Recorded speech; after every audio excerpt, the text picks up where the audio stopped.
வளர்ந்த விதங்களே ப்ரேயர், அம்மா ப்ரேயர். அதனால ஜெபம் பண்றது. நிச்சயமா.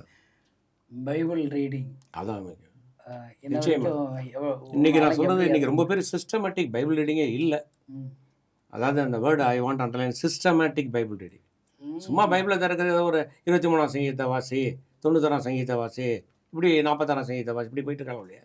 சிஸ்டமேட்டிக்காக ஆதியாகமத்துலேருந்து வெளிப்படுத்தின வரைக்கும் டெஃபினட்டாக ஒரு 5 சாப்டர் 10 சாப்டர் படிக்கிற பழக்கம் இருக்கணும். இந்த அடிஷன் நமக்கு ஏதாவது ஒரு மெசேஜுக்கு அதுக்கு இதுக்கு ப்ரிப்பேர் பண்ணுறா பரவாயில்ல. இன்றைக்கி அநேகர்கிட்ட வந்து இந்த பைபிள் ரீடிங் ஹேபிட் குறைஞ்சி போச்சு.